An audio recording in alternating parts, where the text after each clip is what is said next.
এখানে আছে 200 ml পানি, আর এখানে আছে 250 ml পানি, আর এখানটায় আছে পুরো 1.5 লিটার পানি। এখন আমরা পরীক্ষা চালাবো টিস্যু পেপার লাগিয়ে কাত করে পরে যায় কিনা এটা দেখার জন্য। প্রথমে আমরা 200 ml পানির বোতলে পরীক্ষা চালাচ্ছি। এখানে টিস্যু পেপার লাগাবো এটার মুখে, টিস্যু পেপার লাগিয়ে নিলাম।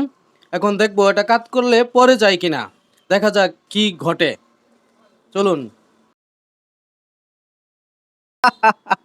পানি পড়ছে না। এখন আমরা 250 ml পরীক্ষা চালাবো, দেখবো পানিটা পরে যায় কিনা। এটাও পড়ছে না, তবে ফুটা ফুটা পড়ছে, সামান্য হালকা হালকা পড়ছে। গেল। এখন আমরা 1.5 লিটার 1.5 লিটার পরীক্ষা চালাবো। 1.5 লিটার পানি কি টিস্যু পেপার আটকে রাখতে পারে কিনা এটা পরীক্ষা হয়ে যাক।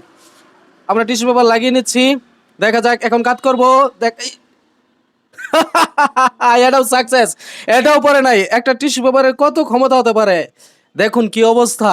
একটা সামান্য একটা টিস্যু পেপার যেটা ভিজলে অস্তিত্ব থাকে না, সেটা 1.5 লিটার পানিকে ধরে রেখেছে। বোতল ঝাঁকাচ্ছি তারপর পড়ছে না।